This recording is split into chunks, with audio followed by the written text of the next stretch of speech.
haven't even texted yet. Yes, you do. They do want to spend time. Yeah. You knew that, so I don't know. Oh, I'm sorry. I'll try to remember, if not, I'll call in the morning. Hold on a second. We don't know what's going on.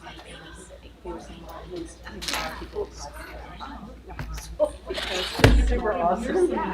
But I think And I've been asking around. Just make sure to sign me out. It was a relax. yeah, I wouldn't want to get in your business. It's really hard. A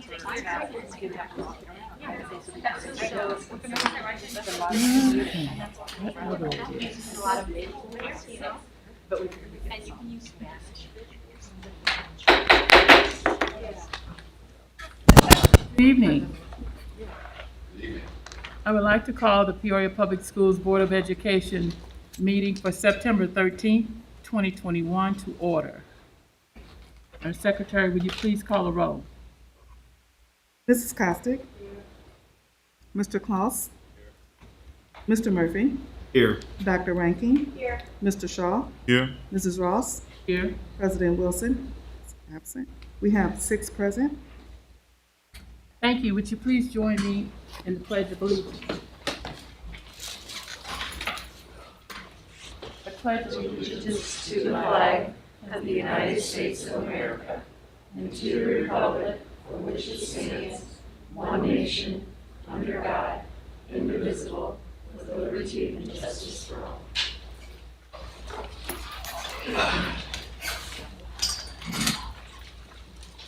Thank you. Are there any announcements? Oh, first of all, let us introduce our student board member. I want to give over your name, turn your mic on, and tell people your name and what school you attend. Just push the red button. There you go. My name is Olivia Parker, and I go to Peoria High School. Thank you. You're welcome. Any announcements? Okay, Mr. Shaw. The Peoria City County Health Department sent reminders out to all Peoria County school districts to remind families that its staff members are currently working remotely and that release letters cannot be provided to them on site. If you are in need of a release from isolation or quarantine letter, please notify your principal, and the district's COVID committee will work to secure a release letter for you. Thank you. Progress reports. The grading period for the first progress report ends this Friday, September 17th. Progress reports will be sent out the last week of September. You can always look up your students' grades in Skyward Family Access as well. Thank you. Mr. Murphy. Peoria Public School staff members, our 2021 United Way campaign officially kicked off today and runs through October 1st. Stay tuned for more information from your principal on how to be a contributor this year. We appreciate your continued generosity in supporting the Heart of Illinois United Way, an organization that constantly supports our students and families. Thank you. Ms. Parker. A parade to celebrate Mexican Independence Day will start at 5 p.m. Wednesday at 3113 North Prospect Road and will conclude at Glen Oak Park. Many of our students will be featured in the parade, which kicks off Hispanic Heritage Month, starting September 15th. If your child would like to participate, please email Anna Rose at anna.rose@psd150.org. Thank you. Dr. Rankin. PNC and PPS Foundation Classroom Grants. Teachers. The PNC First Grant Program provides teachers the opportunity to apply for a grant up to $1,000 to assist in the implementation of innovative and creative classroom projects. Applications will be accepted until Sunday, September 19th at 11:59 p.m. Principals have guidelines and application information. The deadline for the Community Foundation of Central Illinois and PPS Foundation Classroom Grants is October 1st. For more information, go to www.ppsfoundation.org. Thank you. Ms. Costick. Good evening. Last call for Peoria Park District Fund Passes. There are only a few more weeks left for Peoria Public School students of all ages to enjoy the Peoria Park District Fun Pass. This pass provides free admissions to Peoria Zoo, the Children's Playhouse, and the Owen Center skating rink. The passes are still good through the end of September. Thank you. Dr. Wright, you have one? Yes, thank you, Vice President Ross. It's in reference to a moment of silence. I would like to spend a few minutes this evening following the 20th anniversary of the 9/11 attacks to honor Charles Chip Chang. Chip was a 1995 graduate of Richwoods High School and started a successful career in the financial world. In 2001, he worked for Cantor Fitzgerald on the 105th floor of the North Tower of the World Trade Center. I would like us to take a moment of silence in honor of Chip, the entire Chang family, and the rest of the victims of the 9/11 attacks.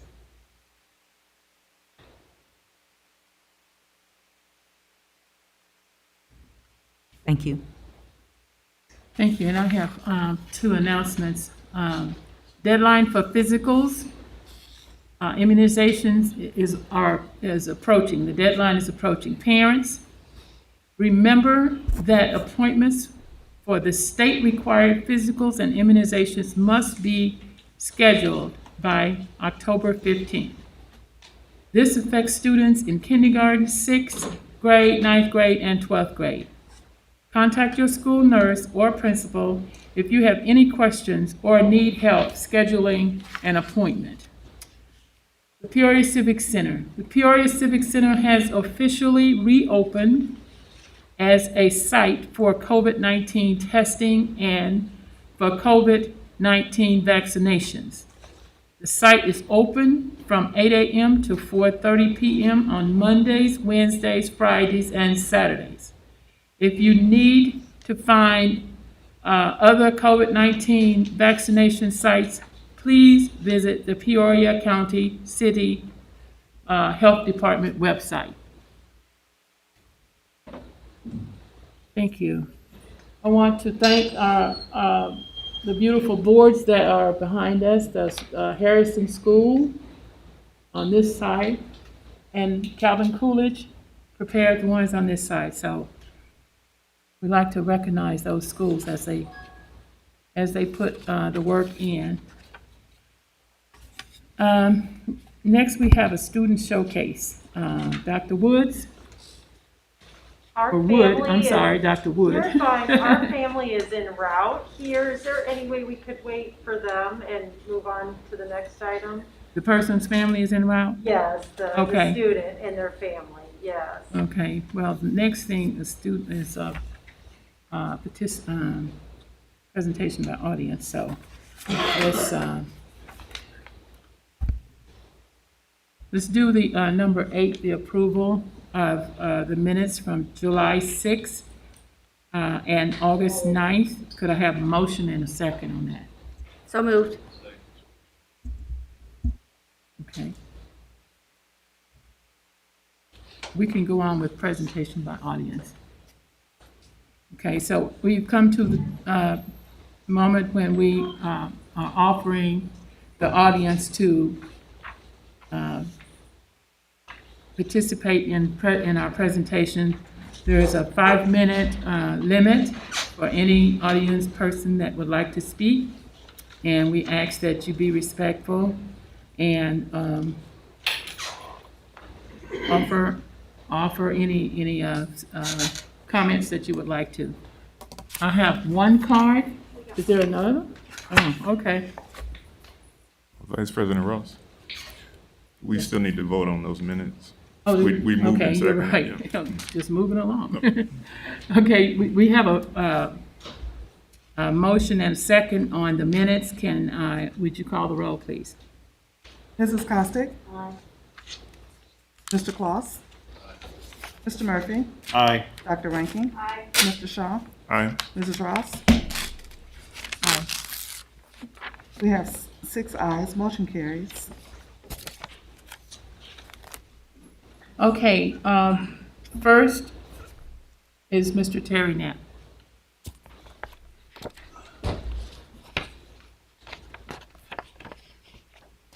Welcome back, Mr. Knapp. Good evening. Thank you.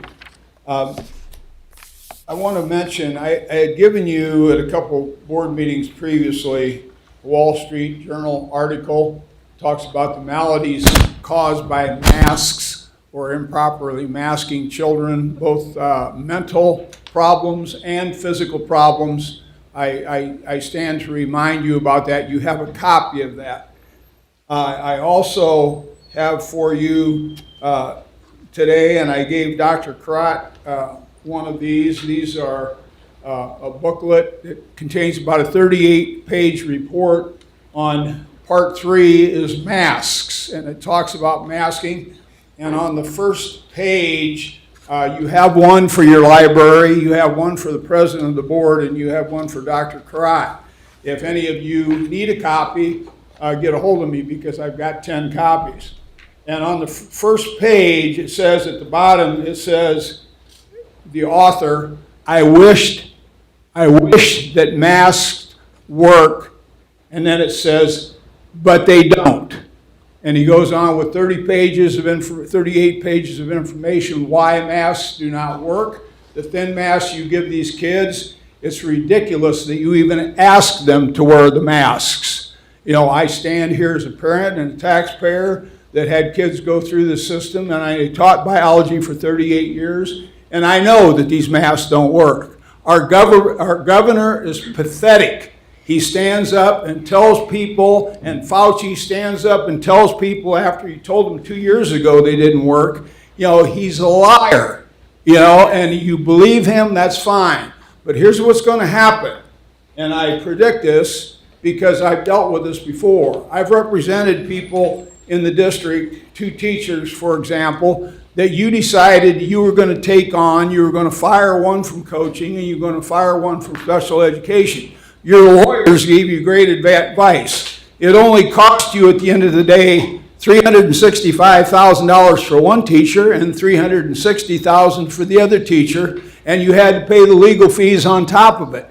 You're going to get sued by somebody before this school year is over, and you are going to lose. The lawyers are going to clap their hands because they're going to get paid. They're not going to win like they never do in this district. And you should be aware of the problems you're causing these kids for life. These young kids do not need these masks, and the parents should be the ones to determine whether or not their children wear masks. The governor is not in charge of these schools. The superintendent of schools is in charge of these schools. This is a local issue.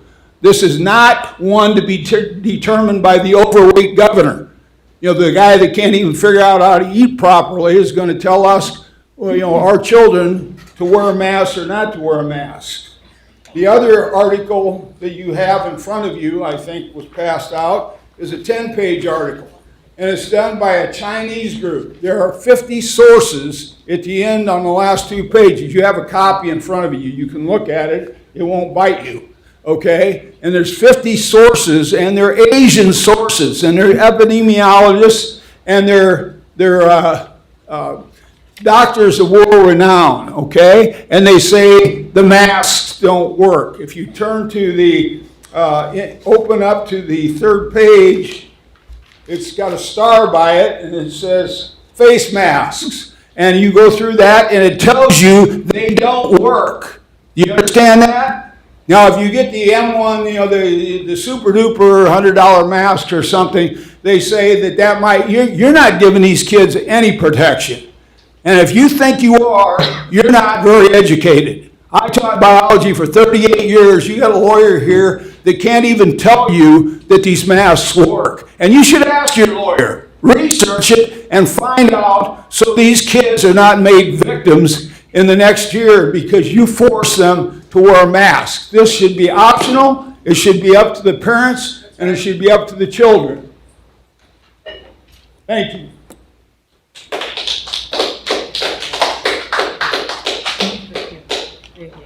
Here. Okay. Well, first of all, thank you for your comments, but I want to remind you that if you wish to speak to this this body, your card should be in before or by the time we start the meeting. We normally don't take any additional cards, but this time we will go ahead. But if anyone wishes to speak, they need to have their cards in. I can't even hear you. Need to have the cards in by the time the meeting starts. We will back up a little bit now and go to student showcase. Are we ready, Dr. Yeah, Wood? thank you. Okay, sure. You can hear me. There are other people that turn cards in. You're not letting them speak? Yes, we will resume that after this. We will resume that.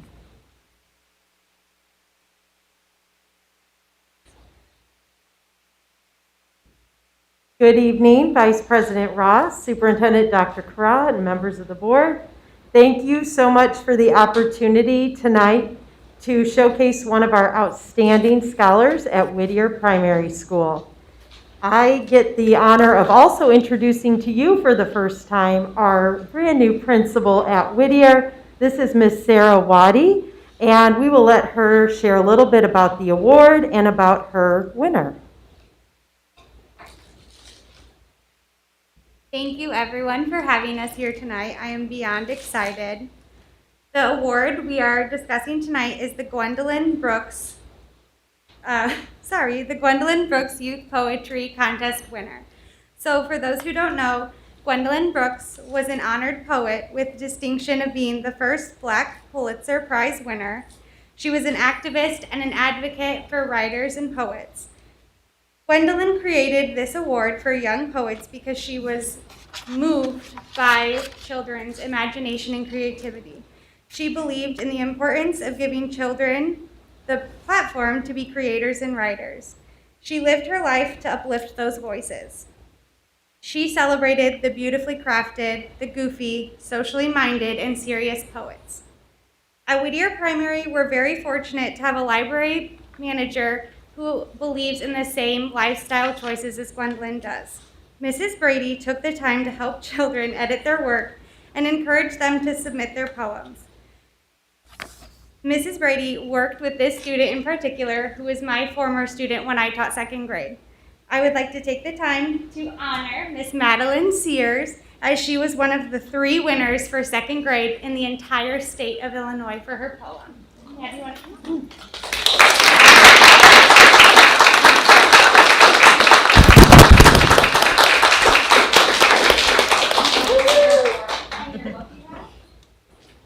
So Gwendolyn Brooks was actually a published poet by 13, and Maddie is a published poet by, are you 8? By 8 years old, so she's on the right track.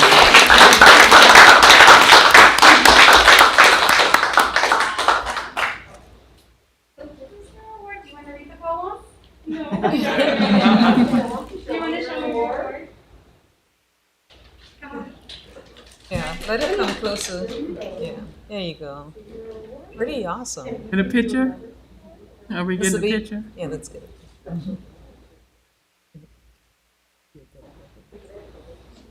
So Maddie worked very hard this summer. She went and met with Miss Brady in the springtime. And then right before school started, we got the phone call that she had won. So we're very excited. Thank you for taking the time out of your nights to allow us to celebrate her. We appreciate it. Congrats, Thank Maddie. you.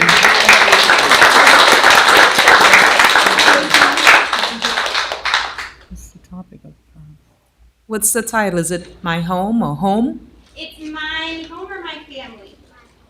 My home. And what's your Okay. home? Wonderful. All the people in your family and how much you love them. Yeah.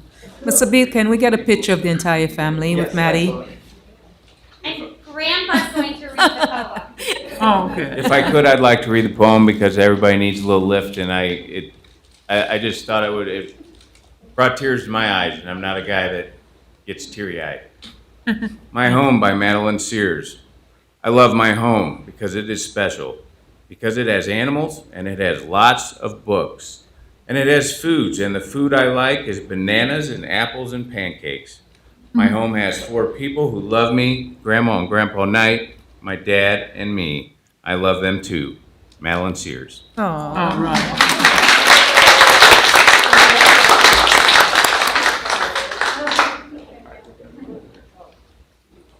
Ms. Wadi, go ahead. Back to-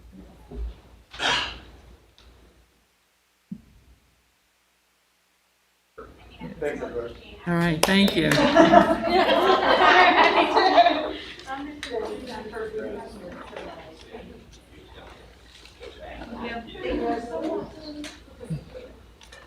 We'll give them time to.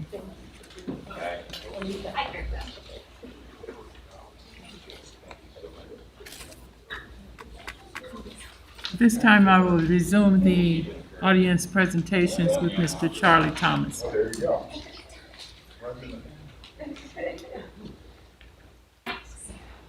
All right, my name's Charlie Thomas, taught here 35 years. Shout out to Woodruff, wearing all the colors. Should have never closed that school. None of you had anything to do with it, so you're off the hook. Other shout outs, Courtney Stockton, a teacher I was able to work with at Woodruff. Great teacher and still fighting the good fight. And my favorite principal that's still a principal, Tom Bloomer, the best ever. My favorite evaluation by him, some of you've heard this story. I walk in, I sit down, he goes, got one sentence, "You're no Kim Thomas." And that was my evaluation. I walked out with my award. All right, walkthroughs. This is, I try to come out here and speak for the teachers that are afraid to come here and afraid they'll get in trouble if they do, which that's a shame. They should be able to come here and talk. Walkthroughs. Not sure what's going on with those. The teachers are saying they're having to spend a lot of time to prepare for walkthroughs, and they're worried about what's up on their wall. I would be worried about having 30 kids in a classroom, trying to discipline those kids, give them help in that area. How about if they get in trouble, we give them a consequence? I don't understand how we ever got to the point where writing referrals is a bad thing. Get in the real world, these kids are going to realize, you got consequences if you don't behave at your job. And whoever's in charge of that is not doing a very good job and hasn't for a while. I went to Glen Oak in a situation. I had retired. A principal who I really liked went there, and she called me and said they had a PE position, which I could go back and, it was a nice financial deal for me. So I was there for a little bit. Oh my goodness. I could not believe what was going on at Glen Oak. First of all, it's packed to the rafters. The hallways are crazy. Elite was there. I'm not a big fan of Elite, and I worked with Elite there for a little bit. And to be fair to Elite, just a little, they tried, but they tried in different ways that I didn't see. You could see some of them had not been educated as a teacher, and they kind of went about it in a weird way. So the lunchroom, all that. So we got to find ways to help the discipline for these teachers that are great teachers trying to teach 30 kids in a classroom. I would love to see a board member go down there and try to teach that classroom. We got one teacher, I think, only one, an ex-teacher and a teacher. They could probably do it. But if you haven't been a teacher, don't say you can do it, because you couldn't. Administration down here, I talked to Holly in HR the other day about, I like to sub when it works out for me, and she said there's still short subs and it's hard to get subs. I said this in many board meetings, have the administration, the high price seats right here, real high price seats, have them go sub one day. Let them get their feet wet, see how it feels. They won't want to go back, I guarantee you. Because I don't know how many of these actually spent 10 years in a classroom. There could be some, because I don't know everybody here anymore. I used to know them all, but not anymore. And I'm bouncing around tonight, and I apologize. Checking in and out. I still can't get over this. Checking in and out. Wow, that is crazy. I never had that. I know my wife gets to work at 6:30 in the morning most days, and she's there working her tail off. And I never got there that early, but I stayed to about 8 p.m. every night. And I never got no stars or stickers or fruit snacks for doing that. Now you're trying to what? Catch somebody leaving 5 minutes early? Or getting there 5 minutes late? For what purpose? We're lucky they're coming. I know several teachers that are going to quit in the next few days. Or want to quit. Let's put it that way. They're not necessarily going to. They want to. They've had it. No consequences again. I've talked about this so many times over the years. I just don't understand it. Who's saying not to give them consequences? You know, the principals say it's somebody else, higher up, and I don't know who that is anymore. It just makes no sense to me. PLCs, and I'm sure my wife will mention this. PLCs. Never went to one in my life. I don't even know what the purpose of PLCs are. I'm sounding very negative tonight, and I apologize. I don't always like to be negative, but PLCs. I don't think high school even has PLCs. So if they're really important, why isn't the whole district doing PLCs? And I just made about 1,000 enemies with the high school, and I spent most of my career at the high school. But PLCs, what are you doing there? These teachers need time to get prepared for 30 kids in a classroom. 30, not 17. And now I hear Game Changers right around the corner. I think that has something to do with the lead. I'm not going to comment on Game Changers, negative or positive, because I don't know anything about it. All I know is that they're going to be, probably about 6 in a room with about 12 Game Changers, whatever that means.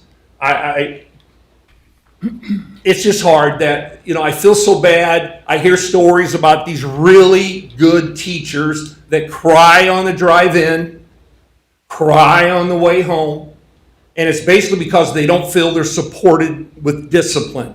A kid can throw a chair. He can cuss out a teacher. I would love to see somebody come in here and cuss somebody out and hear how you'd react to that. Well, in the real world, depending on the situation, you might go to jail. Thank you. Thank you. Next up is Ms. Kim Thomas.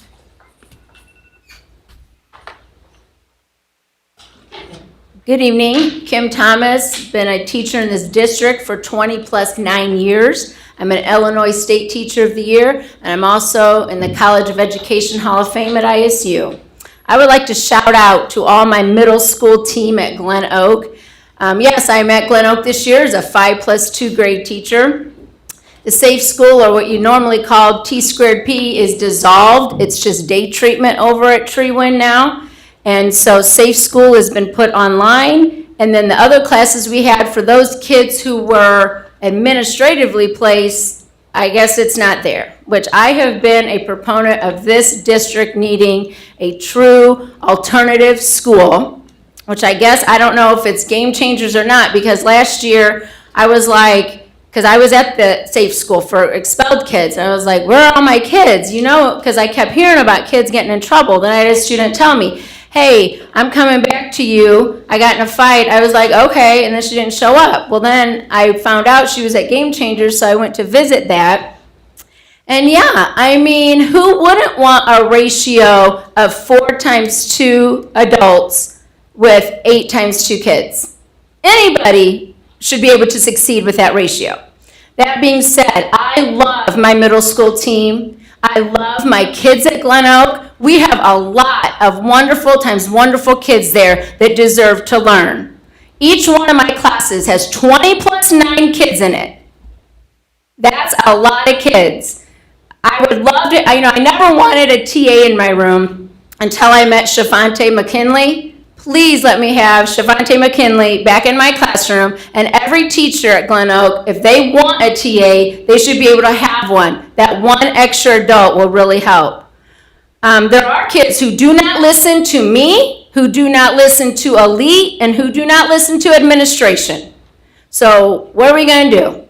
It isn't fair, and I'm not saying half the class, square root of 1. If we get one kid out of each class and they need to go do a reset, I guess with Game Changers, to give the other kids in the room a chance to learn. I'm not talking about a kid chewing gum. I'm talking about kids who are insubordinate and will not do what the adult says, even after we've called home.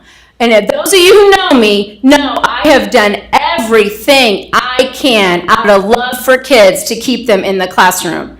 But behavior shouldn't be such a big ordeal. You take care of it and you go from there. Like I said, all those other kids in my room deserve the right to learn. Just think if your grandchild or your child was in my room but could not learn because of just that one other kid, would not be quiet, would not sit down, would not do what the teacher said.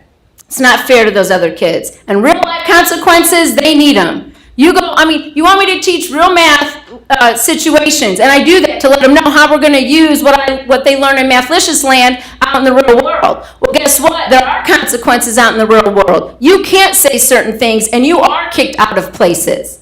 You can't act certain ways on, in the store, at the mall, at the movie theater. You can't. It's not a punitive thing. It's a real life consequence. And I tell my students, I love you enough to give you a consequence. Shame on us if we are not teaching children that there are consequences in real life.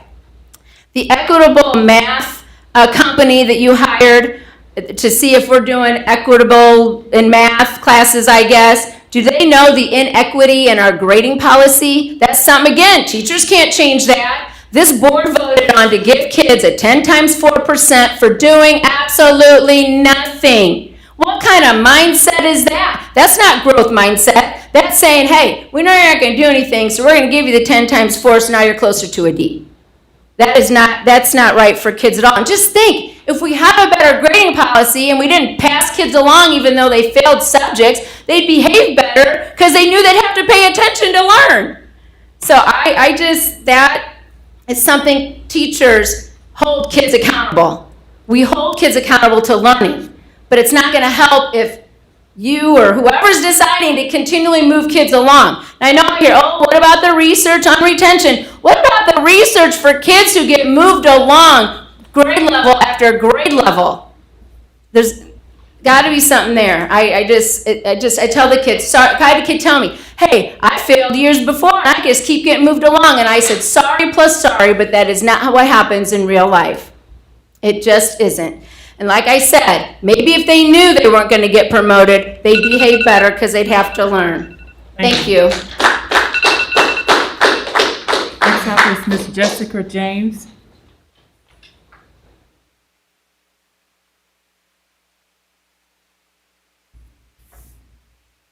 Hello. So, first thing I would like to say is I'm a mama bear of 3 cubs that I will fight for until the death of me. You will not come for my cubs. I work in healthcare currently and recently quit my schooling because of forced vaccines. We all know is and was man-made by Dr. Fauci in Wuhan, China, for gain of function with our NIH. Tax dollars supported this purposeful virus attack. He got caught lying under oath. It was proven in court. He got caught.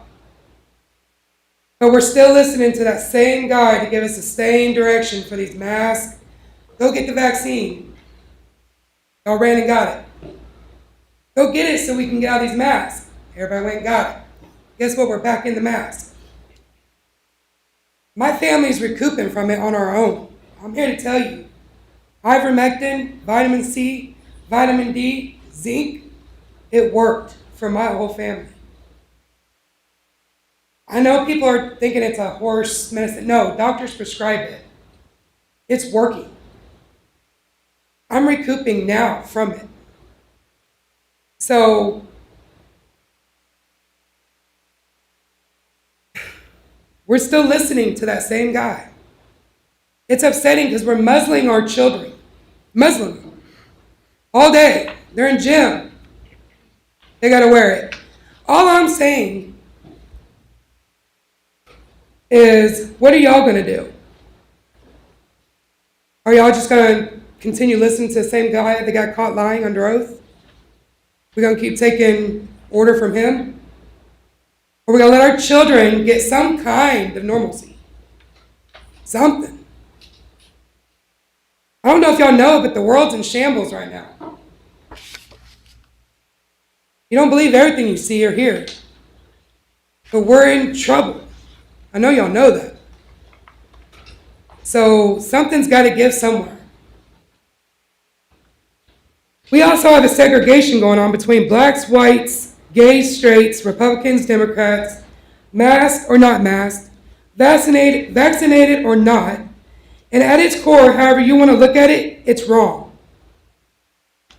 We should all have personal freedom. We live in America, in case y'all forgot about that. We should all be okay with mask or no mask, vaccinated or not vaccinated. None of us should be told what to do with our own bodies.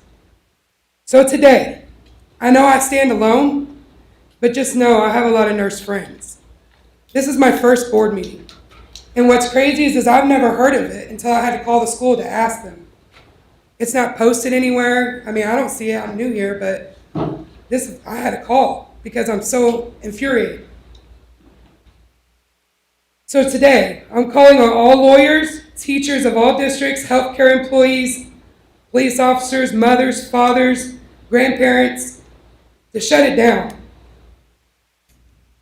On September 14, 2021, call off work. Pull your kids out. You are the majority. You're not alone. We will stand together. We are growing, and we will have our voices heard. We will not be mandated. It is the law they go to school. It is not the law to wear a mask. It is not the law to force a vaccine in their bodies. Our freedom of choice will be respected, and we will be heard. Don't buy gas. Don't go shopping. Let's take our country back. Do what's right for our children. If you choose to not hear our voices, I will pull my kids out of public school, and I will recruit others to do the same. These are our kids' futures. These shots have caused kids to have enlarged hearts, Bell's palsy, kidney failure. Is that what you want for our children? It's coming. You're going to try and force these kids 12 and older to get a shot. And this is what's causing these children. This is what's doing.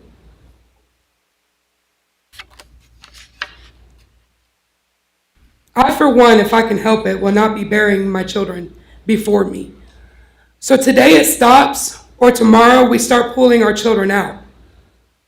You will lose all grants and funds that you would receive with my children being there. I'm not anti-vaccine, for my children have had them all. But this one, I will not comply, and I am now pro-choice, and I will choose life for my children and others. Thank you. Thank you, Mr. Steve Grant.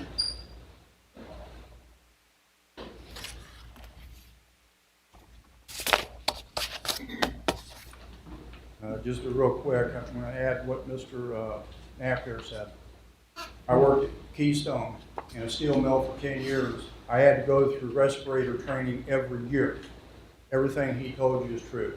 Those masks mean nothing. They do nothing, and all they do is put out an example on how you're going to follow somebody's stupidity. That being said, I'm done. I had a couple of papers handed to you. I'll go through real quick. The first one here that you got, this is a 37-year-old teacher in California. This was a teacher teaching the kids about Antifa and socialism. He admitted there is more than just him in our school system. That being said, I've been here before and I was talking about the name changes on the schools, and Thomas Jefferson has been labeled a racist. I had a couple of conversations with a few board members. One board member told me that one or more of the members here are woke.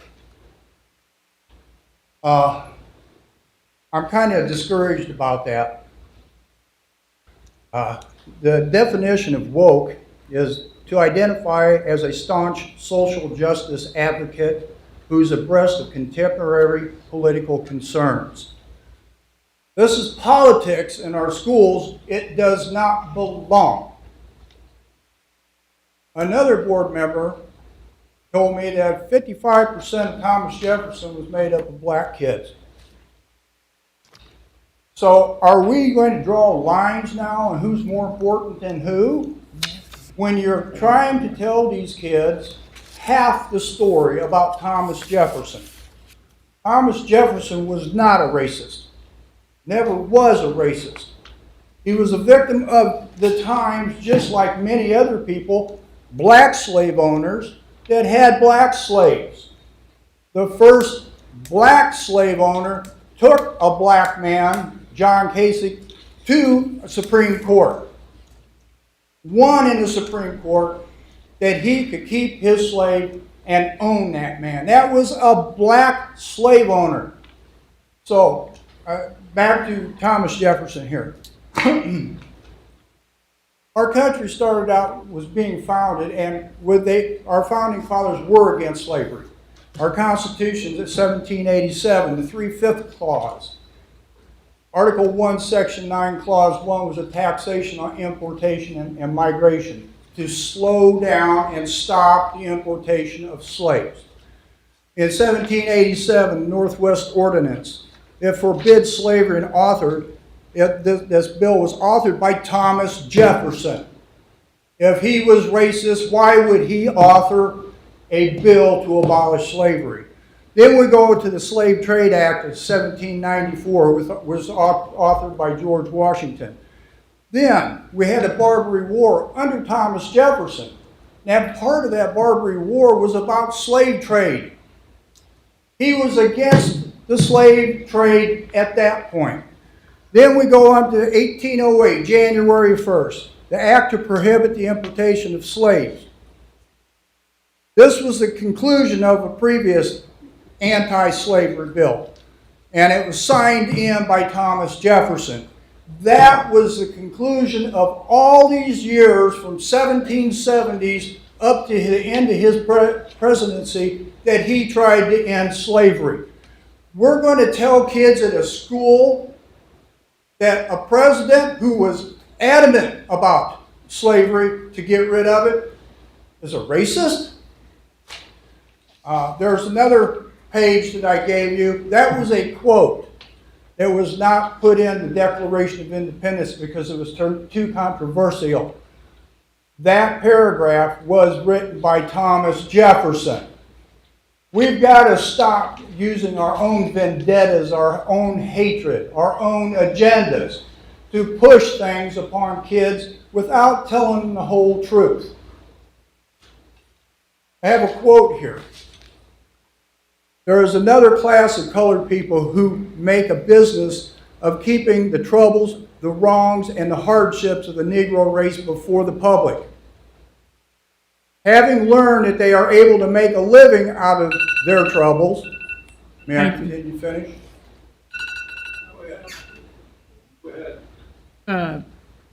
The board, let's poll the board. We have 5 minutes for each person.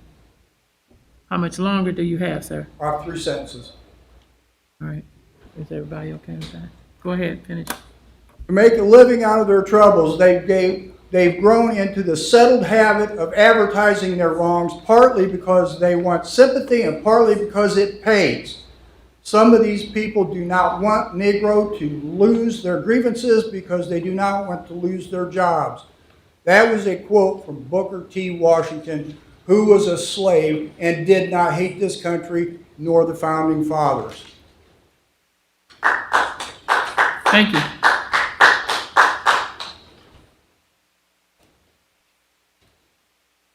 Okay, are there any comments, response to audience presentation? Again, just thanking everyone for coming out and sharing their thoughts with us. Thank you, Vice President Ross. All right. Thank you. Information items. Superintendent's update. I thank you again, Vice President Ross. Actually, I will start off by saying that Peoria Public School continues to be a progressive district. And as always, we're always looking for a variety of learning opportunities to reach and teach each child. We know that one size doesn't fit all. And for the last 7 years since I've been here, every minute of the day, we're continuing to, overall as a district, with the board, with staff, continuing to figure out ways to reach each child.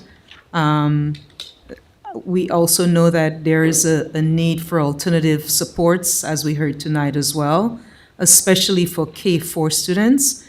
And COVID-19 has really just magnified the need even more. So what I've done tonight, what I'm going to do is, as part of my update, is to ask the Director of Social Emotional, Coach Derek Booth, to come up and talk to us about, continue that conversation about an alternative option for primary children. There is a huge need for that. I know actually PFT President Mr. Atkins Zucher and I have been talking about this since 2015, about this need. And we've had lots of conversations. There were some visits, and Coach will kind of share some information with you. I've sent the PowerPoint to you, given you some talking points, but I thought I would include him as part of my update to talk to you about ChanceLight, which is the nation's leading provider of behavioral health therapy and education solutions for children and young adults. So thank you, Coach, for being part of this journey and sharing this information with the board and the public. Thank you. Thank you, to board members and Dr. Crowder. Just wanted, as Dr. Crowder said, just give an overview of this journey that we've been on to explore options for our K-4 students. So one of the things that I'll just share, I'll start off sharing is some background on ChanceLight. You can go to the next slide. Is that they're in over 105 different. Can you speak into the mic, Coach, please?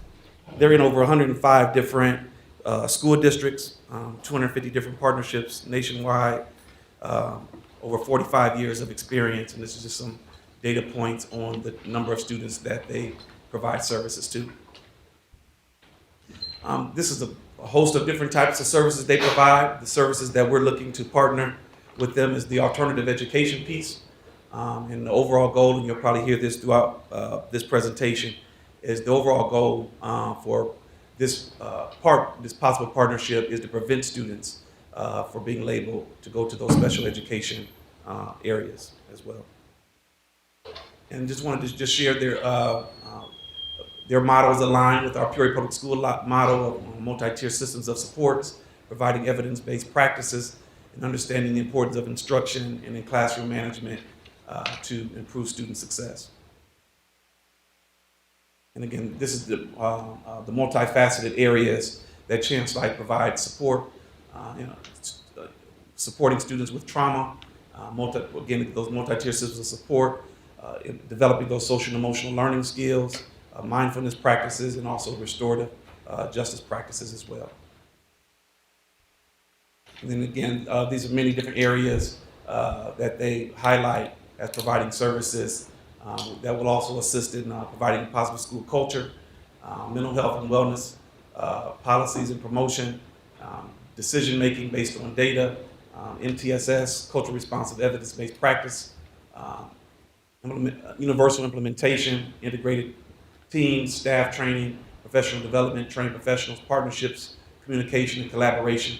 And the big piece for me is the collaboration that will take place between Peoria Public Schools, our staff, and the ChanceLight staff, not only when we're referring a student for services, but also the ultimate goal is those students transition back to their homeschool setting in their traditional classroom, but the communication and dialogue to support that student upon the return is going to be beneficial. And customizable programs, some points that I'll highlight is services provided are determined based on the specific student needs. There's many needs that students may have and what reasons why that student is referred. Students provide, for Peoria Public Schools, there'll be one teacher to a ratio of 10 students. We're looking to serve about 50 students from the K-4 population. Additional support services available when deemed appropriate. So students that need additional supports beyond just an alternative setting for primary students, we'll make sure they get those therapeutic services as well. Their staff will be certified staff. Any credentialing requirements as it relates to teaching, as it relates to providing therapeutic supports, those requirements will make sure they're being adhered to. They all will be CPI trained, which is crisis response trained.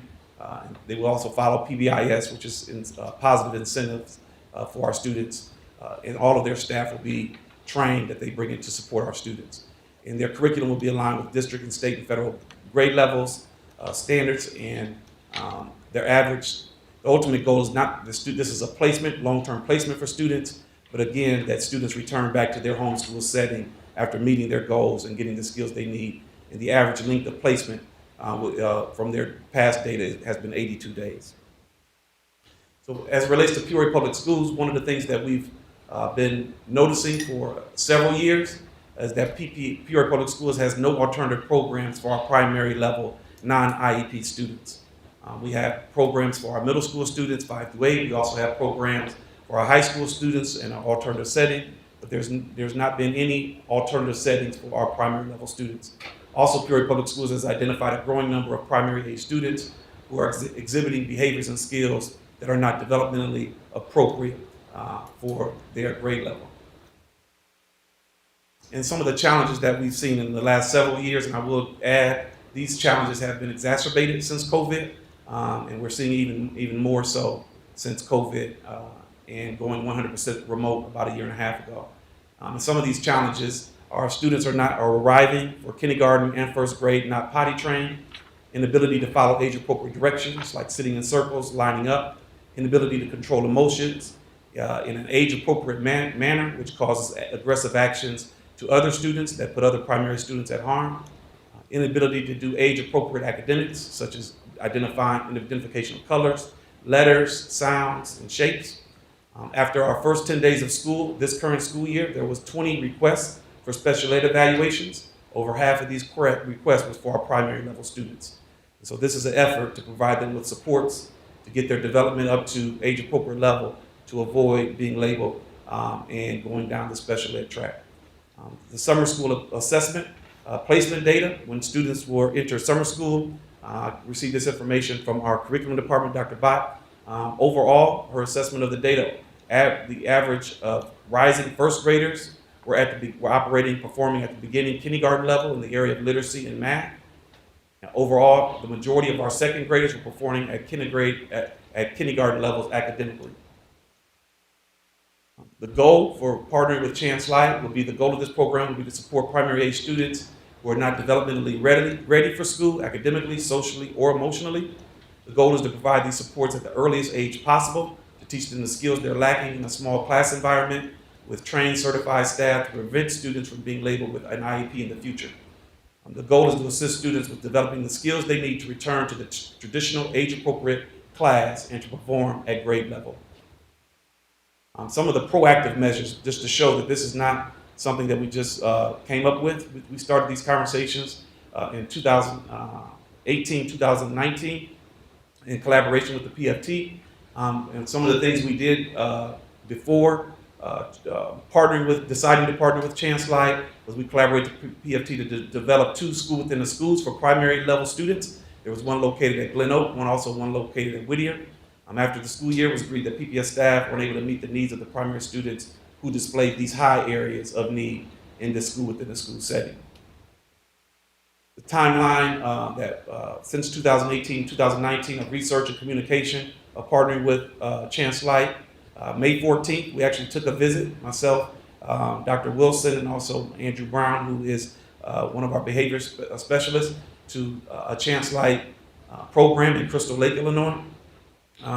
Also, ChanceLight came to Peoria to present to Peoria Public School staff. There was a group of teachers, certified teachers, social workers, and also paraprofessionals and administrator that sat in on the presentation and agreed that this is one area that Peoria Public Schools that has not had as a support for primary level students. March 18th, we scheduled a presentation for over 50 community stakeholders. Literally a day before this presentation was to take place, it had to be canceled due to COVID. ChanceLight did present virtually to school board members on April 29th, 2020. ChanceLight presented virtually to PFT leadership on April 29th, 2020. And then we paused the conversations with ChanceLight due to COVID, due to 100% remote. And then we just started revisiting this conversation again this year when we went back to 100% in person with all the with ChanceLight and also all the stakeholders that have been mentioned. So I just want to kind of give an update of this journey of trying to find creative ways to provide supports for our primary level students. Any questions? Board members. What other organizations did you look at that do similar things to ChanceLight? I have to think back to 2018-19. I think instead of looking at other organizations, we were looking at other programs. We were looking at how to utilize our current staff. We were looking to utilize creative ways within Peoria Public Schools. So there weren't many organizations that I remember looking into. And actually, ChanceLight, how ChanceLight became on our radar, they actually visited Peoria Public Schools to meet with us. And then since then, that kind of developed the conversations that just kind of evolved over time. And if you go back a couple slides, I might have misunderstood this, but it said that after they had come in, yep, that one. Nope, up one. Yep, that one. They collaborated, that ChanceLight collaborated with Glen Oak and Whittier, but then after the fact, no. Who did they, what is? No, ChanceLight and Peoria Public Schools in collaboration with the PFT. We were in discussions about sharing this opportunity with ChanceLight.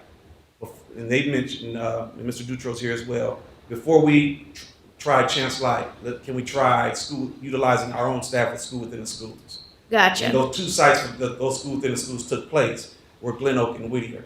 So this was based on conversations, introducing ChanceLight, but before moving forward with ChanceLight, this was what one of the measures that we wanted to take first. So has ChanceLight ever been in our schools? No. No. This is, so they didn't do something in the, because on the next slide it says canceled due to funding. So I didn't know if that was like a gap. Canceled due to funding? Or canceled due to COVID. So that was a meeting, March 18th, 2020, Meeting, scheduled okay. presentation with over 50 community stakeholders.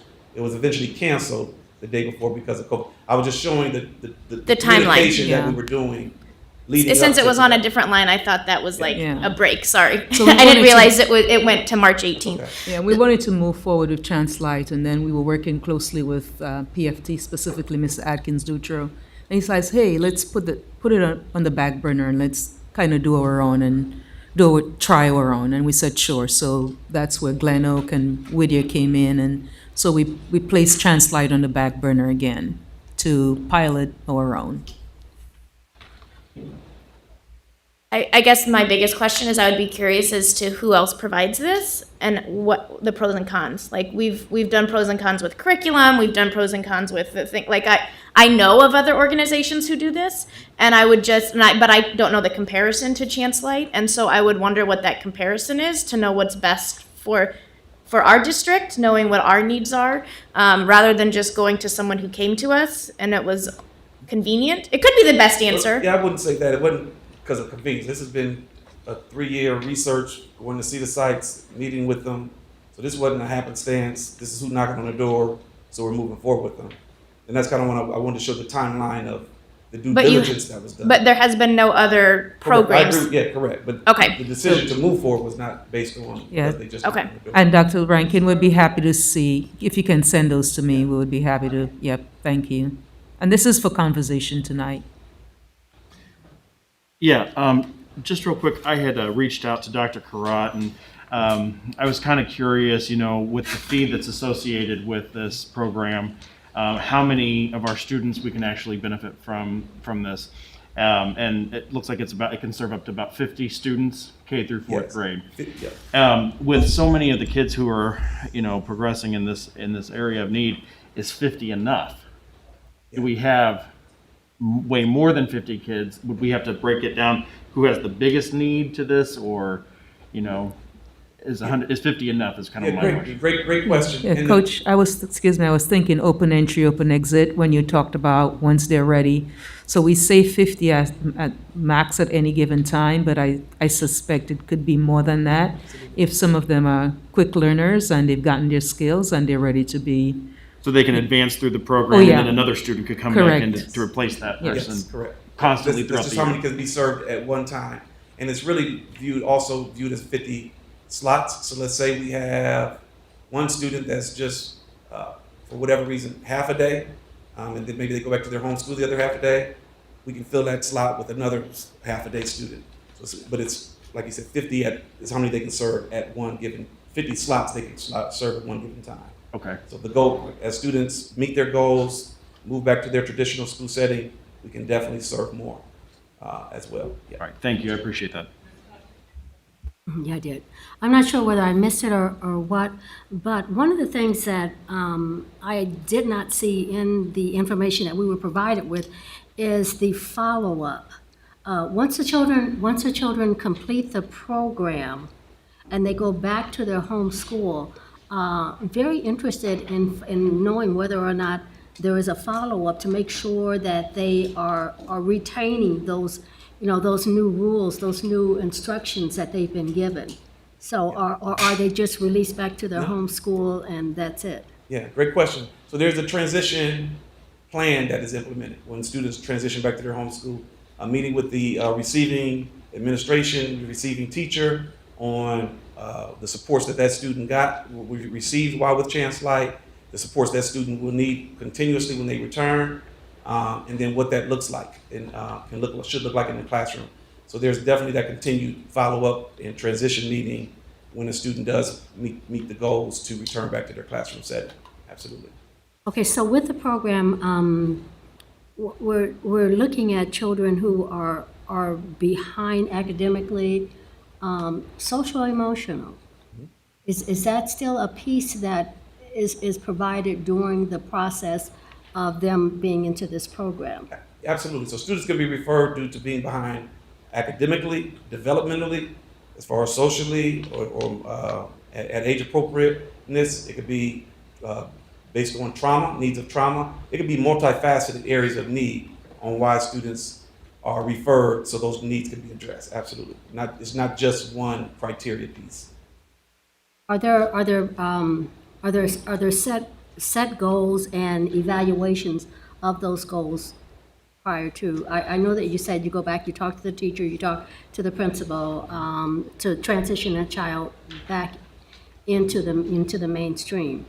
But are there periods in which that child, while still in the program, is evaluated prior to their release? I guess is what I'm trying to say. Yeah, great question. So built into their system is weekly updates with the families, the parents or the guardians, on the progress the student is making on the goals that are set when they enter the program. So there's weekly communication, there's weekly updates, and then there's, I'm not sure how often, periodic face-to-face meetings to go over the progress of the student. But when a student enters, they're entering with, there's a transition meeting to entering that creates the goals, the outcomes, the areas that we want to work with this student, and the benchmarks we want them to reach before we feel like they're ready to transition back to their home school. And then that is communicated throughout the journey of them with the student with ChanceLight, with the parent and guardian as well, and in the school district staff as well. And so once that child is transitioning back into the school, back into their home school, is there, if there should be other problems, other issues arising with the behavior or the social and emotional part of that child's, do they go back into this program? Is there another program? Is there another level, or what happens? Returning to the program is always going to be a possibility and an option for that student. If they go back to their traditional school and they regress and they need to get those supports again, that they definitely would be welcome back into the ChanceLight program. Absolutely. I saw a percentage, was it 82% of them are able to Transition back successfully to their home pass? school successfully, correct. So that shares the other 18%. There may have been some back and forth for multiple reasons back to the program. And that was the older kids, not the primary level. I just remember that 82% Yeah. success transitioning back. Other questions? Dr. Rankin has another. Could you give me like a case study, not a real student obviously, but like a case of a student that would be in this program? Yeah. Like So why would we pull this student out Sure. and put him in this program? Yeah, so we have, just even this year, we have students, kindergartners and first graders that are arriving and never had preschool, never had kindergarten, and arriving in first grade. So they've never done school, childcare, not potty trained, don't don't know if you can go Right, back- what you back had to on slide- that thing? I'm sorry? What you had on that list of their those are real ABCs, their Peoria Public colors, Schools their. examples. Those are emails that I received this school year, talking to teachers this school year, talking to administrators. All of those are Peoria Public Schools right now, real situations. And all of those. None of those are copy and pasted. Those are from emails of what we're dealing with right now with our primary level students.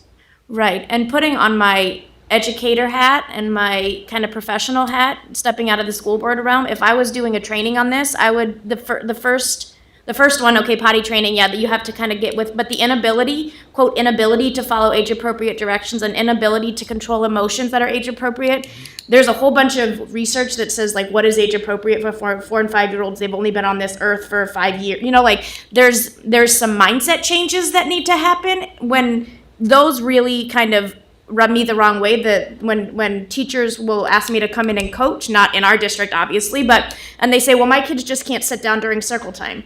Well, we have to think about it outside the box. And so is that what, like... Those are not the behaviors I'm referring to. Okay, so like what? Like throwing things? Like... Potty trained? The potty training, no, that's not... I'm talking about the three that say inability to follow, inability to control, like how do you know that they're not able to do that? That's like my big question. Well, like there's a kindergarten student, let's say, that mother has passed away, dad is in prison, and she cries all day. She needs additional supports of therapeutic services in addition to not falling further behind with her academics or social and emotional learning in a smaller setting. That's a real kindergarten that's in Peoria Public Schools right now. And So this would that's happen... different. Go ahead. So this wouldn't happen in her home school. She would be not This only would be- traumatized by losing her father and losing her mother, but she would then have to be bused to another school and not be with peers who are in her community, So she would be in peers in this alternative setting. but not That's within why- her neighborhood school. Not to receive the support she needs. The goal is to get her back there. Yeah, and those are individualized supports as well. I mean, and the way this is the way that it is designed. Coach, I don't know if you can go back to maybe the third slide. I love the slide where it says the trauma informed. So that one. So the behavior supports, that's what they're known for. Trauma informed care, in addition to the multi-tier systems of support. All of the social, emotional learning and restorative practices and those things are included. There's a schedule that I sent to the board as well. Dr. Wood, actually, that's a really good question, Dr. Rankin. You've gotten some of the potty trained, you've gotten some of the other trauma. You spend a lot of time with primary. Can you give some specific examples that you've seen in addition to not being potty trained, which is very, very, very unusual for first and second grade? I'm not expecting our kindergarten teachers to have to potty train kindergarten or first graders. And you've heard of Coach's example regarding, and we have a number of those, all of the ACEs, Dr. Rankin, Right. You know, the incarceration, the homeless. It's I mean, we try to make our work easy, but behind the scenes, it's very, very, very difficult. We try to make it look easy, but yeah, with the staff, the majority of them are doing a really nice job. And this is just more supports for them and really more supports for the kids to give them a fighting chance. Because you're right, developmentally, they're not there yet. And they will get there, but they need that individualized attention or that small group attention to assist them in getting there. Doc, do you have any additional examples? I'm just thinking another big one that I keep hearing with some of the kindergartners, just running.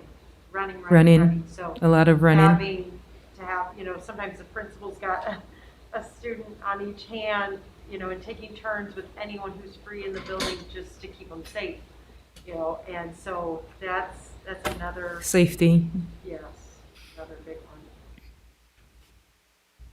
Any other you have a question, Abby? So I know that this is for more of an extreme example for like what would happen for students that are at more of an extreme level, but I don't know because I haven't been in primary school for a while. Is there like therapists in the school, in primary schools? Because I know that for maybe like kids with maybe a 504, they might have people that they can go to. But for a kid who doesn't have a 504, for a kid who doesn't have an IEP, are there therapists or psychiatrists or anything like that that they can go to? Yeah, good question. So Within not the in school? all of our primary buildings. We do have therapists in our K-8 buildings that also consist of our primary or K-4 students, but there are not certified therapists in all of our primary buildings. They're not. So I think that would address a lot of the problems too, because a lot of the problems, like you said, have been starting younger. So if you had therapists starting younger, it would probably address that too, Absolutely. as Yeah. well, which would help with the coming back to the school Yeah. aspect and the not digressing from the system that they've been put in. Yeah, and this program provides therapist support as well, but it also gets them back on track or close to on track as possible. So it's a comprehensive approach.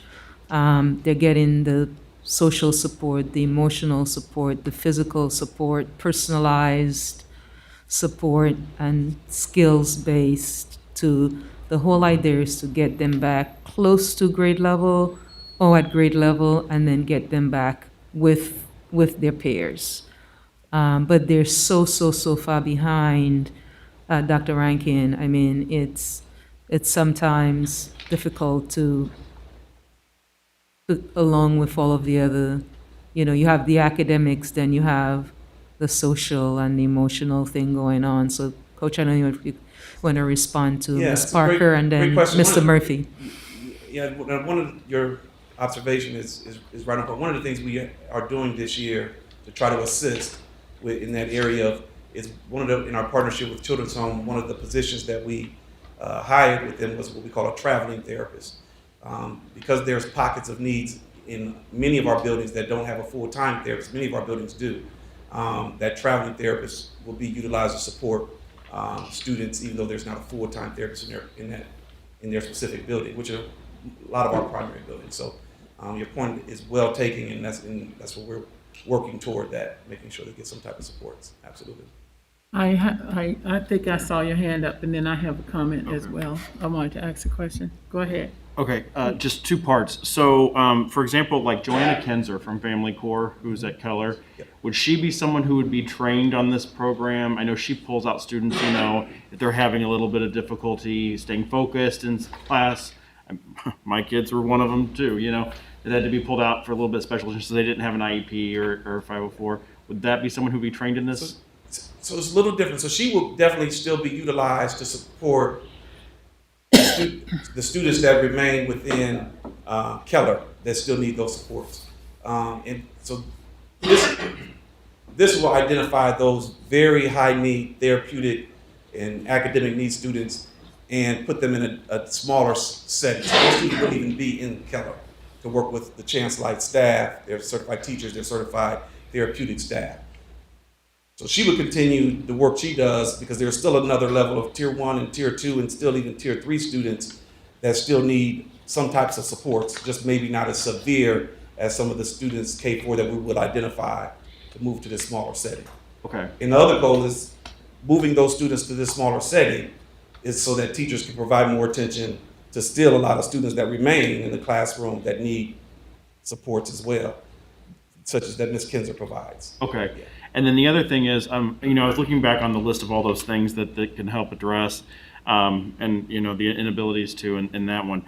I guess my question is, for the ones who are not potty trained, it seems like an awfully kind of, so for those students, when they get pulled out, are they going to get potty trained in the smaller setting, essentially, and then move back over to the other school? So whoever this ChanceLight instructor is, they're going to work with that child on potty training. That's the goal, absolutely, to provide that type of support, and that's that developmental piece. When I talk about developmental, which is different for me than the academic piece, that's part of that developmental piece. So yeah. Okay, thank you. Coach, I'm still doing my research on, on ChanceLight. What is their track record for this age group? I couldn't find anything substantial on their track record for working with this age group you're talking about. Yeah. So one of the big data points, I've seen the track record on a specific age group of students, more just globally of their work across the board, because they work with K through 12. But that 82% of students meeting their goals and returning to their traditional school setting is a major data point.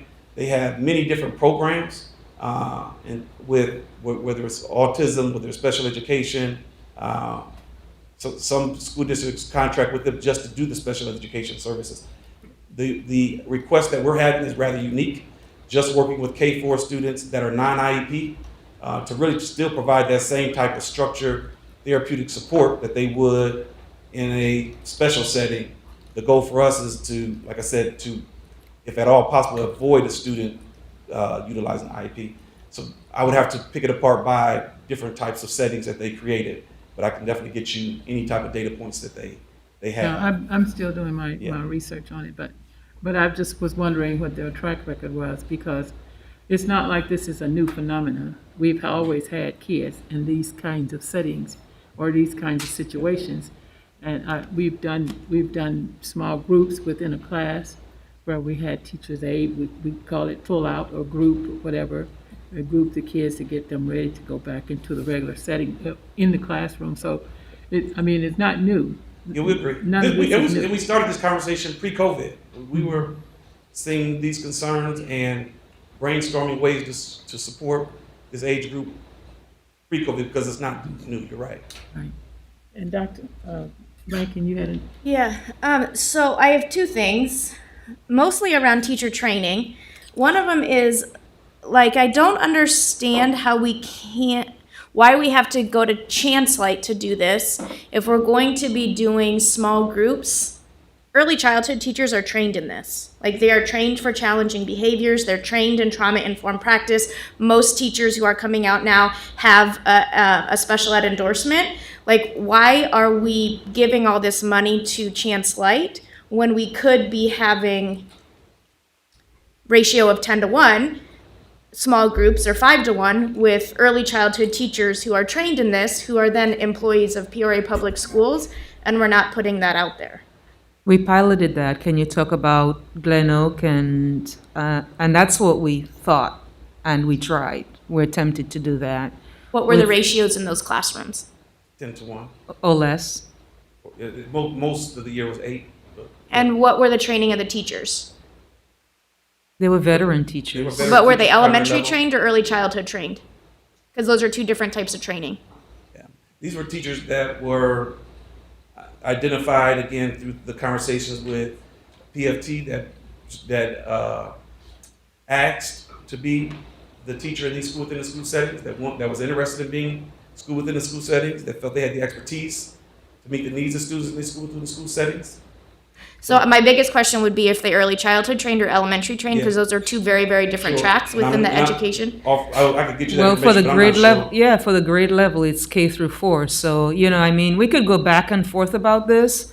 This is based on, we have been in the field. You add all of our experiences, it's quite a bit of years, and we tried that option, Dr. Rankin, and even Ms. Ross, Vice President Ross with the TA.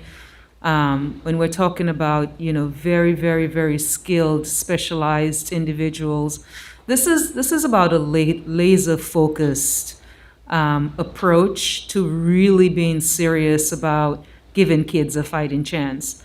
And we don't have to do it. It's a great option. If PPS was my business, which I think of it as my business, because I grew up in a family where my mother owned her own business.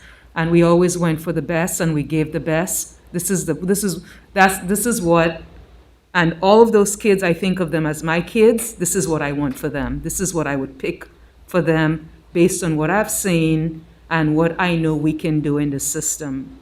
And then the idea is really it's to pilot it to see, okay, and then we've invested. Yes, is it quite a bit? Yes, it's quite a bit.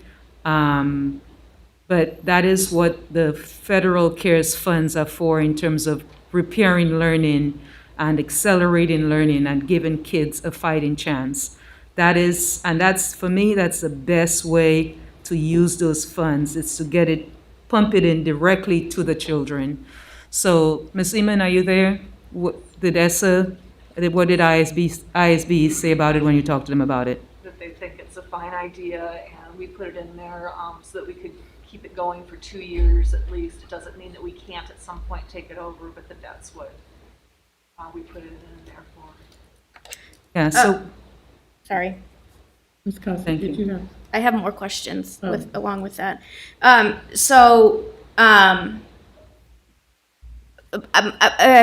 Again, training for teachers. If it was middle school or high school focused, those teachers are not trained in early childhood. I think it's a great idea. I think that we need to look at the training of the teachers that had that, because an early childhood teacher addresses trauma-informed practice and special education students these would kind of fall under that realm within the early childhood field a lot differently than a middle school or high school teacher would. My other thing is, if we end up going with this, when the students go back into the classroom, how are we training the teachers that they're going back to? We have to train the teachers that they're going back to. We can't just say, hey, this is what we did. Hopefully you can do it. But what type of TIC are they getting? What type of restorative justice are they getting? What's the training that they're getting for the students who are coming back into their classrooms? Yeah, as mentioned to Ms. Costa earlier, that's part of that transition meeting when they go back. That transition meeting takes place with not only the administrator, but most importantly, the receiving teacher. Not a meeting. I mean, like actual training. Yeah. Like So 6 hours of I'm PD focused on that. Yeah, so I'm using the term meeting, but the purpose of the meeting is to model and to show what helped this student and what ongoing supports are needed to help the student in the classroom that they're returning to. and also you have the restorative buildings, a number of those buildings, and that's continuing. You want to talk about that? Restorative practice buildings? So several of our buildings are participating in with a module with restorative practices and also responsive classroom, as well, which is classroom management training, also culture and climate trainings as well. Restoring the harm that's done, receiving a student back, all those restorative practices Right. that take place. And that gets me into a whole nother subject with responsive classroom, which we can go down another avenue. But a few months ago, or even last school year, I talked to Dr. Crott about it, reached out to Responsive Classroom, and there are some of our licenses that are not up to date. So I'd be curious as to actually how many classrooms are actually doing responsive classroom within our district, but that's a whole nother conversation. Going back to what was just said about our CARES money, that we have 2 years that are written to our CARES money. So what type of sustainability are we building into using ChanceLight that is within this process? The goal has always been that this is not a long-term initiative for Peoria Public Schools. The goal has always been that we are able to create environments within Peoria Public Schools using Peoria Public School staff to support and serve our students in a very similar fashion. So that's the long-term goal. Although she mentioned 2 years of funding, the request at the time eventually will be a 1-year agreement, and we'll continue to assess and move forward as needed to support the students in the best way that we see possible as an organization. So the long-term goal, to answer your question, is that this type of supports and services can be provided within Peoria Public Schools. But right now, we're unable to support our K-4 students that have these severe high needs. And do we know why? Like, what are the reasons why we can't? So one, there's a teacher shortage. There's been a teacher shortage for many years. And so when you create these alternative environments to serve 1 to 10 students, you create a bigger shortage. More vacancies. With ChanceLight, they're bringing in their staff to do that. So these don't become vacancies that are acquired by Peoria Public Schools. They are hiring their staff, certified staff, to come in to provide these services. So that's a big root one. So even the conversations with Glen Oak and Whittier 2 years ago, we were able to use a certified teacher at Whittier, but that did create another vacancy in the building where now a sub had to fill that original classroom setting. So that's a big piece. Trauma is another Your piece. hand up. Trauma is another piece. Yeah, and then I mean, many of the students that I'm referring to at the primary level, one of the foundational challenges that the student is experiencing is trauma at the foundational level. And so whether It also manifests in their ability to perform academically at grade level, their ability to perform developmentally at an age-appropriate level. Trauma is a common theme that many of these students that are in need of additional severe supports, high-need supports. I'm not talking about just common supports that our staff do wonderful with day in and day out. I'm talking about high needs above and beyond the typical needs that students may have in the classroom setting. This is not just somebody that just needs to learn their colors. This is not just somebody that just needs a little more help on their sounds. Yeah. I can't use enough adjectives when I put the list up there of some of the inabilities. So it's not just an inability, it's very severe, is who we're asking would be referring these students to ChanceLight. Not just a typical, they're a little antsy, not standing in the line. I'm not talking about typical behaviors. And when we talk about trauma, the ACEs, the adverse childhood experiences, along with, the community-based, right? So we're not even talking about, and those ACEs include things like incarceration, homelessness, death,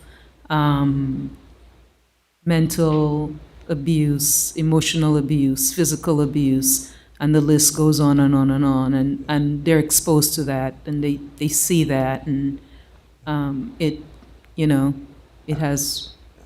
We don't even, and I don't even have to talk about like subjective observations. You just look at the first 10 days of school for Peoria Public Schools, and you see already over 20 requests for special ed evaluations, and over half of them are on primary level students. But that's normal in a lot of, I was a kindergarten teacher for many years. I'm now called into classrooms all over the state that have these exact things, not in Peoria because that's a conflict of interest, but I'm in classrooms where teachers are saying they have an inability to do this, and I go in and I coach them and I say, you know what, here, let's think about this in a different way. Let's think about this from an early childhood perspective. I guess that's where I'm coming from. It's like, this is my wheelhouse, and you're telling me that kindergarten and first grade teachers can't do this, and they're having, and it's rubbing me the wrong way, I guess, because this is what I do. This is my living. Like, I go into classrooms all over the place that teachers tell me this, and we work through it. It's a coaching problem. It's a thinking about that problem. And so I guess that is why I'm thinking, like, there's so many other things. And somebody just texted me and said the teachers who did that were middle school trained teachers. They weren't early childhood trained teachers who did that a few years ago. And so when you're saying teachers can't do this, teachers can't do this, students can't do this, I'm wondering what actually happened and what was the actual training and coaching that happened, because this is not unique to Peoria. It's happening in Chicago, it's happening in Belleville, it's happening in Springfield, it's happening in Champaign, it's happening all over. And so I guess that's where I just have a lot of hesitancy about this when we're thinking about focusing on K1 and thinking about that. But outside of that, where are these teachers coming from that they're hiring? Because we have a teacher shortage. I'm hoping that they're local. If we already are, I think only 2, but if there's a teacher shortage, where are these people coming from? So ChanceLight has a network of certified staff throughout the country, is what they tell us. But back to your previous comment, I don't disagree with you that it's normal that there's a high level of special ed evaluations. But for us, that's a problem, because that high level number of special ed evaluation also leads to a high number of students being labeled with needing an IEP in primary level. Low income African American kids. And there's a disparity in low income African Americans. So unfortunately, it being normal is the problem that I want to provide some type of alternative so that students don't stay in this normal state and then eventually be labeled as special ed, that they can get some supports, return to their home school, and not be on the list for a special ed evaluation labeled before they're even in 5th grade. ChanceLight is an equity approach that's being recommended to the board, number one. And I take issue with whoever is emailing you behind the scenes, because and I shared I was going to get that I know who was trained. certification of Carol the teacher. Ingalls was trained. I mean, Carol, at Whittier. She was my second grade teacher for many, many years, first, second grade teacher. I would be happy to get that information for you. She doesn't, middle school, did they say the people who were trained in middle school? So I guess they. But kind of doesn't matter. Yeah. Ms. Costick, did you have your hand up? Yes, I did.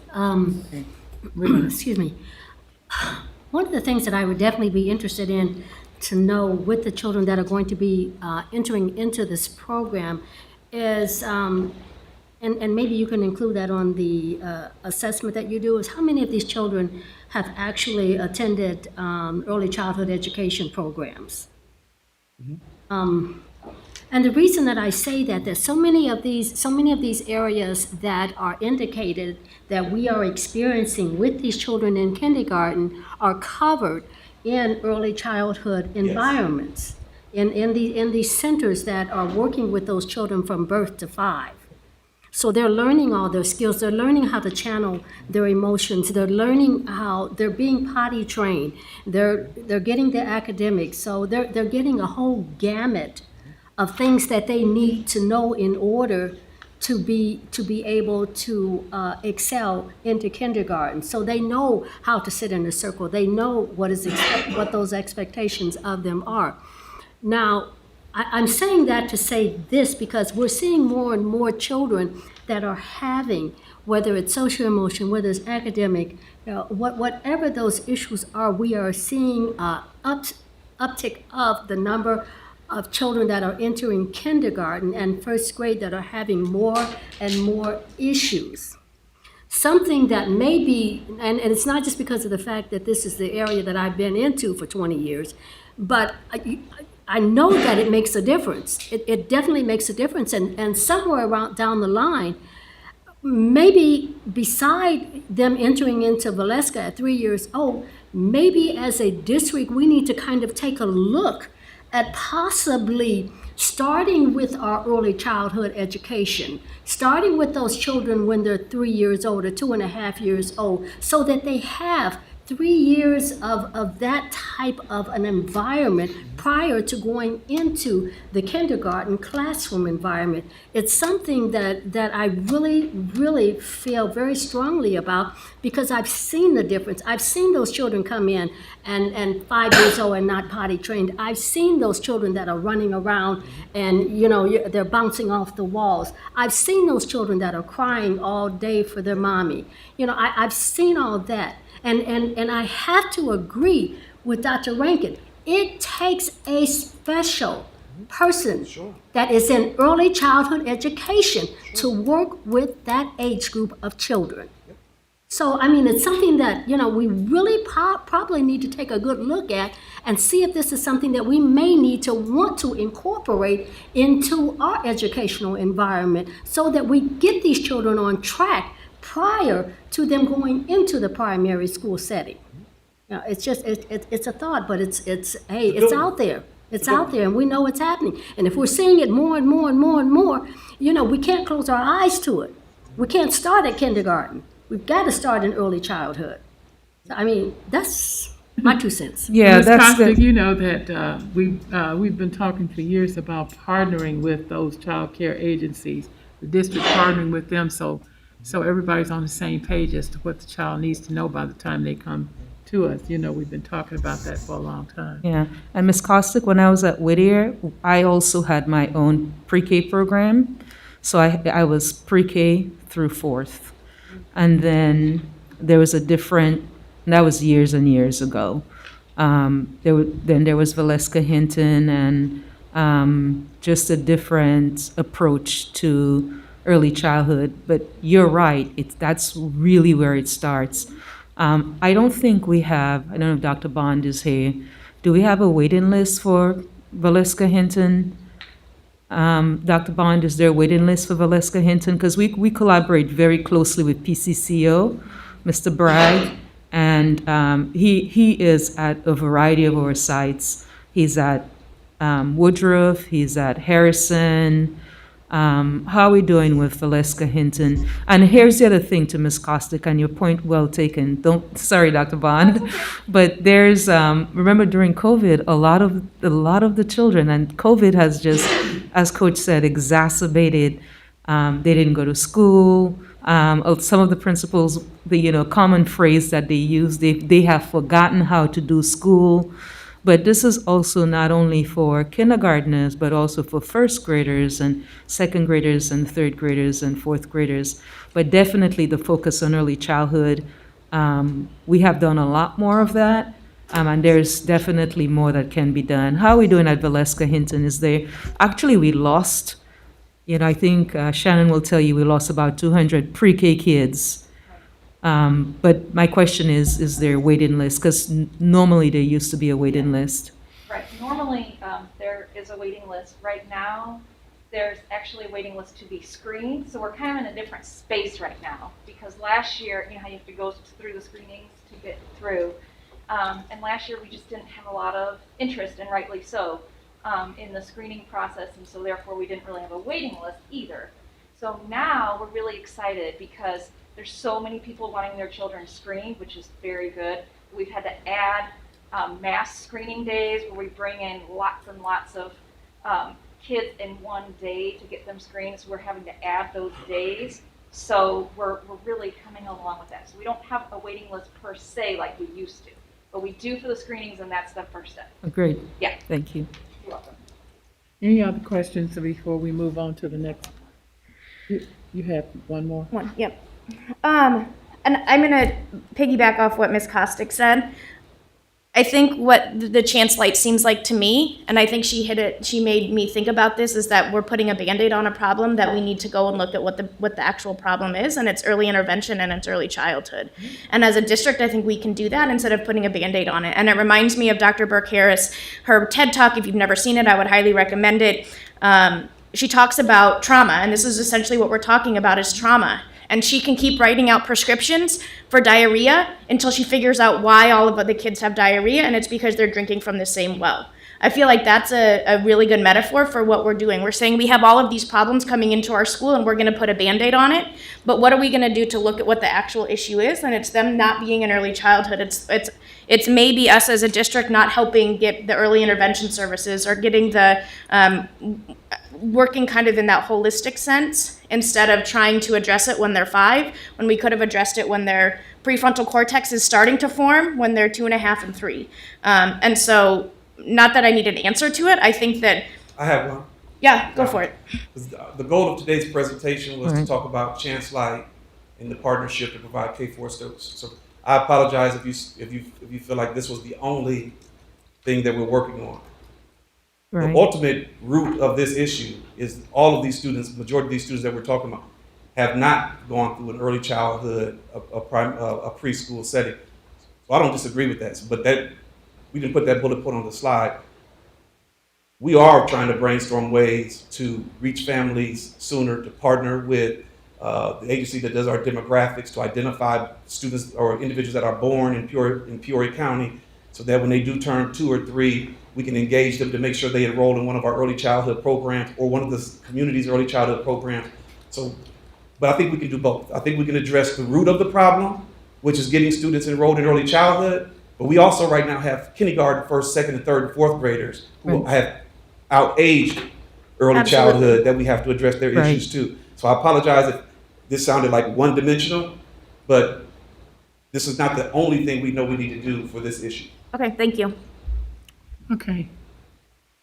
There are no other comments. Thank you. Thank you. Coach. Proposed expenditures over $2,500. Ms. Willis. Any questions for Mr. Willis, board members? Seeing none. Report of request under the Freedom of Information Act and the status of such requests. Dr. Karat. Thank you, Vice President Ross. Since our board meeting report on August 23rd, we have received 0 new requests. There was 1 pending request noted on August 23rd. It is still pending. We have received 22 requests for this calendar year at a cost of $1,100. Thank you.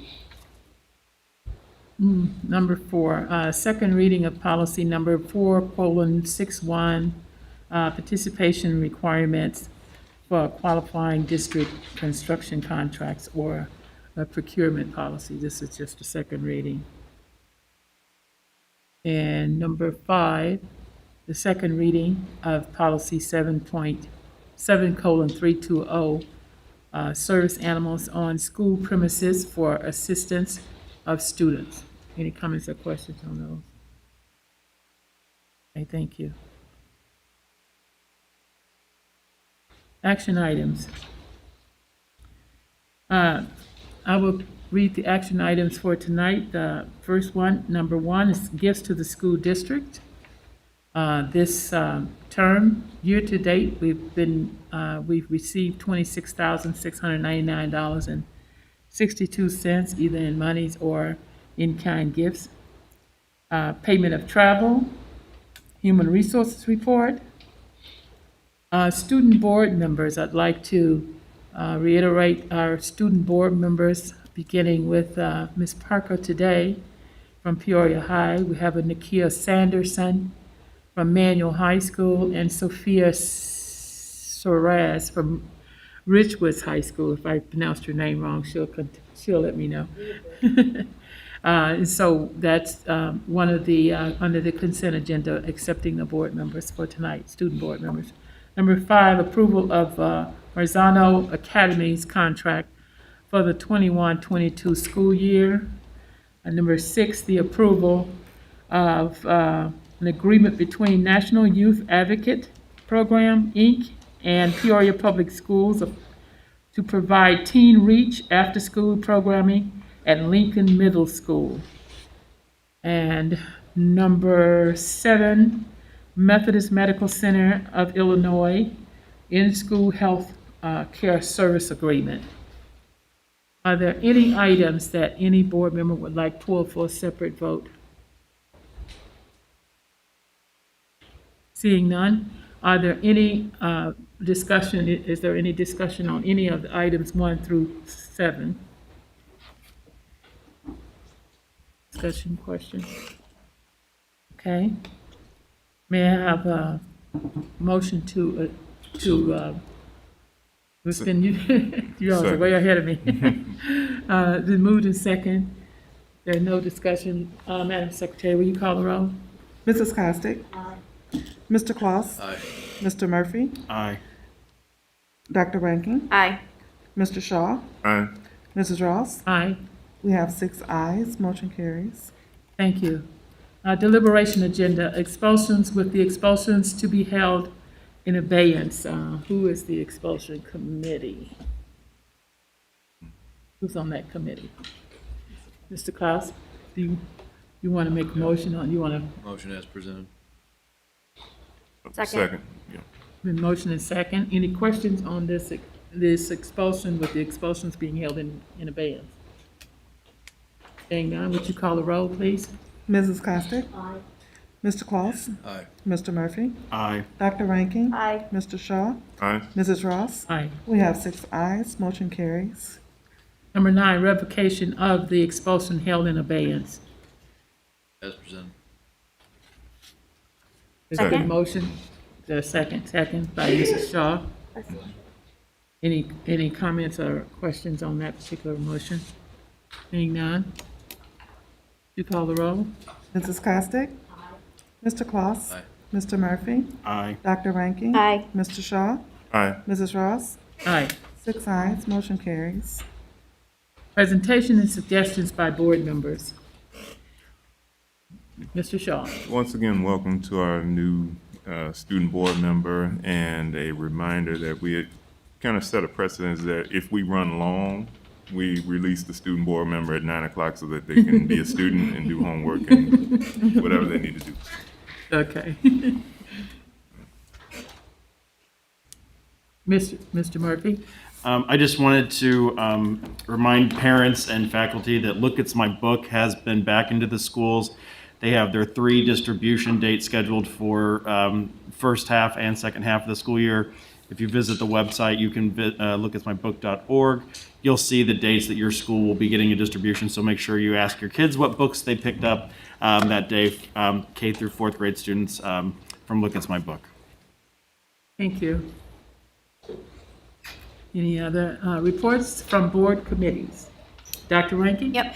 The Parent Teacher Advisory Committee, we have a great group of teachers, staff, and parents. We are going to have our first meeting on September 21st at 7:15 a.m. here at the district office. 7:15 a.m.? Correct. You were able to have parents come that? They want, that's when they want. Okay. All right, wonderful. I'd love to see that. Okay, Mr. Policy will be September 15th, this Wednesday at 3:30. Okay,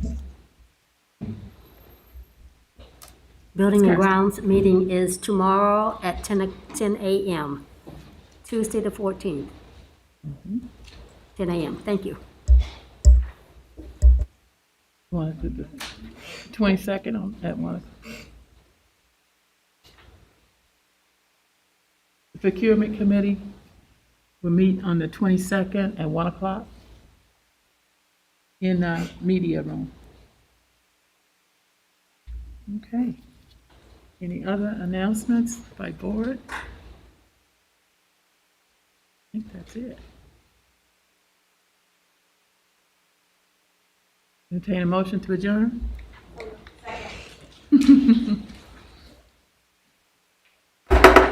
Adjourn.